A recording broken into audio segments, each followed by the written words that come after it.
That was not what I was expecting. In a good way.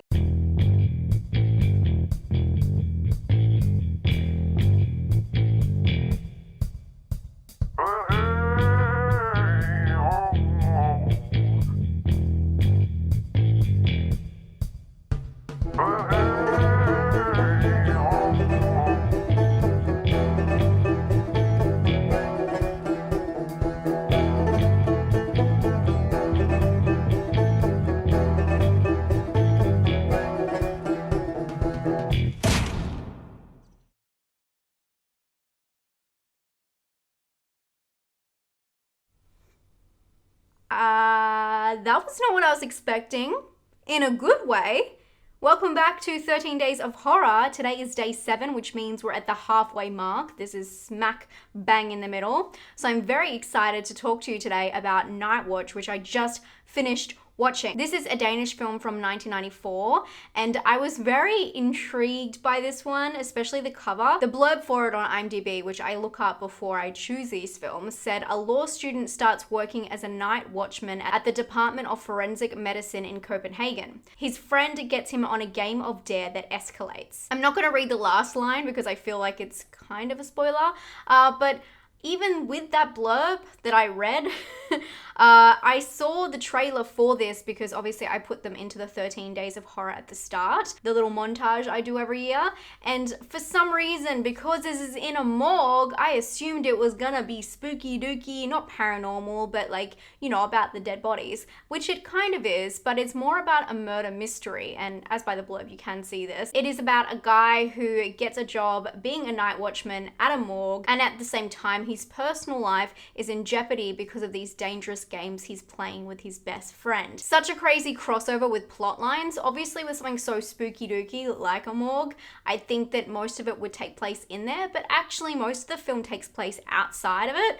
And the film is so clever because of the way it's written. The characters, especially the main guy, he seems so likable at the start. I thought he was very attractive but also like he's just like really sweet, and you could, I don't know, they did really well at building his character. Before he gets the job, they have, you know, a dinner party with him and his friends, and they're all joking, and you just kind of get a sense of what he's like and his vibe. And then there's this scene between him and his girlfriend, and you can see their relationship, and I don't know, he just seemed like a cool guy.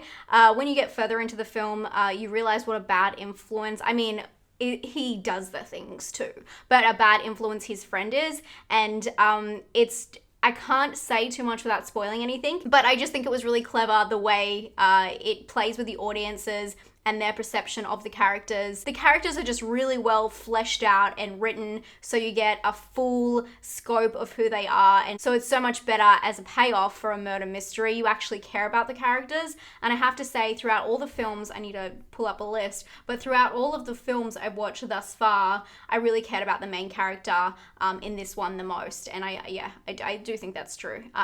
He was just so personable, so I thought that was really cool, and I love the girlfriend in this one. You'll find out why, but she is kick-ass, and I just think it's cool. I really liked this film. There was a couple of things that were a little bit weird. Translation-wise, I'm not sure how my subtitles went with that, because some of the stuff was just a little bit strangely translated. But also there was homophobic insults and racist insults within the film. They were trying to get a rise out of someone. Very dicing and unsettling, and I'm hopefully glad to say as we move forward throughout the century, this has gotten less and less with these kind of movies as like a common insult. But yeah, it was something that kind of threw me off. Overall, this film is pretty easy to watch, but it is a thriller horror. It has more thrilling aspects. And as I keep saying, it's a murder mystery. So if you're looking to pick up the clues along the way, you can definitely do this in this film. They really put the clues around, and when you figure out what's happening, it's pretty cool. Yeah, I thought it was really well written and very interesting. I believe there is a remake, an American remake of this film.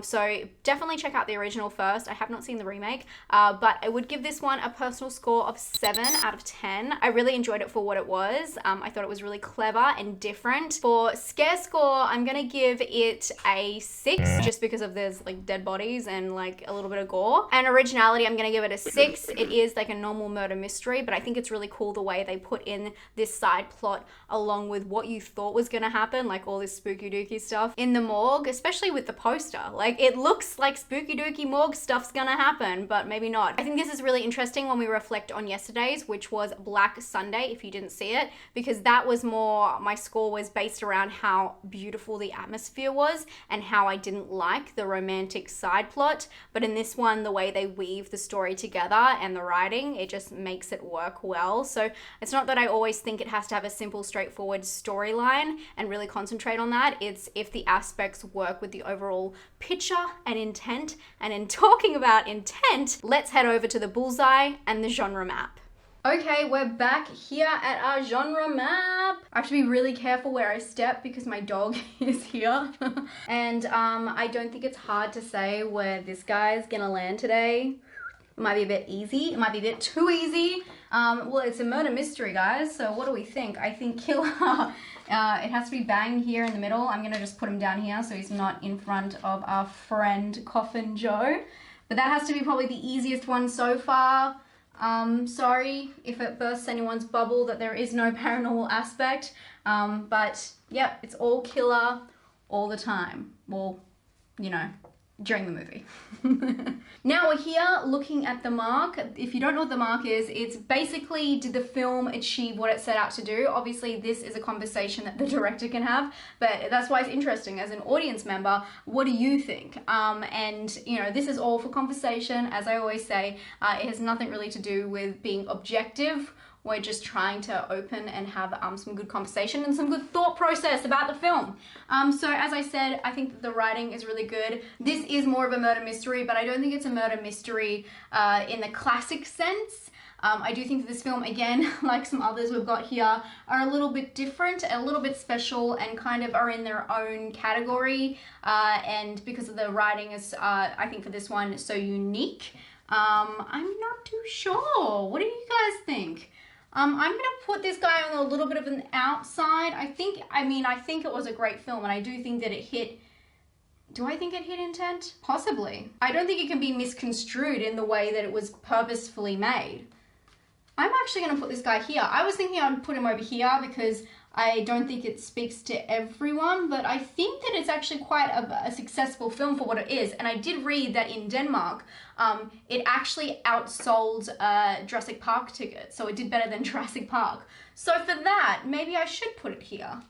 I think it did really well, and maybe if anything, it went over what they expected it to do, and it really hit the mark. So I'm gonna give, yeah, there you go. That's the mark today. I hope you guys enjoyed watching this today and have been enjoying the series so far. If you do enjoy it, please give it a thumbs up so I know, and I know what I'm doing next year. Anyway, thank you so much for being here, and I'll see you tomorrow anyway. I'll see you then. Bye, guys.